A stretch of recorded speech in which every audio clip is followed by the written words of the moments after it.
पिछले दिनों आए तेज तूफान बवंडर के चलते बराकाठी के विभिन्न क्षेत्र में सड़क पर पेड़ टूटकर गिरने से यातायात परिसेवा ठप पड़ा रहा। कछार जिले के काटीगोड़ा, बेरेंगा तथा धोलाई व कई विधानसभा केंद्र में राह चलते लोगों को तब राहत मिली जब यातायात परिसेवा सामान्य हुआ। सूत्रों के अनुसार तेज तूफान के चलते राजमार्ग पर पेड़ टूटकर गिरने से काफी देर तक यातायात परिसेवा बंद रहा। कुछ ऐसा ही माहौल बराकाठी के कई क्षेत्रों में देखने को मिल रहा है।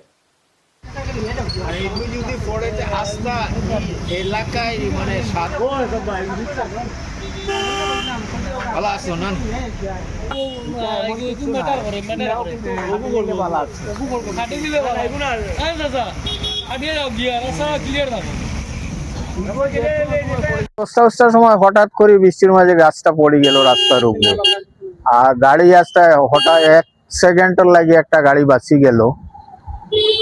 আর এখানে আরো 4-5টা গাছ আছে এরকম যে কোনো সময় অ্যাক্সিডেন্ট হইতে পারে। ওটা আজকে ভাগ্য ভালো, কারেন্টের তার সব মানে 11 কেবিও আছে, 33 কেবিও আছে, লাইনের উপরে তার ওই গাছগুলো আছে। আপনার যাতে আমরা এখন রাস্তা বানাই দিছি, কোন রকম স্থানীয় আনছে চলাচল করার রাস্তা দিয়া দিছি আমরা। আর প্রশাসন আমরা জানাই আর যে যাতে গাছটা সরানি হয় বন বিভাগে। আর ভবিষ্যতে আরো গাছ আছে, 2টা গাছ আছে, 2টা গাছ আছে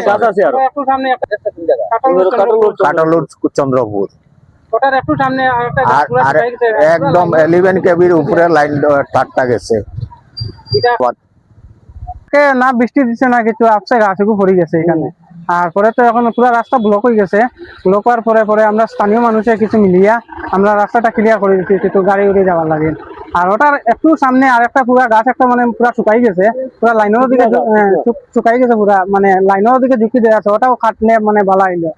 আমরা প্রশাসন অনুরোধ করি আর মানে ওটা গাছটা কাটলে ভালো হইলো, রাস্তাটা মানে ক্লিয়ার করা।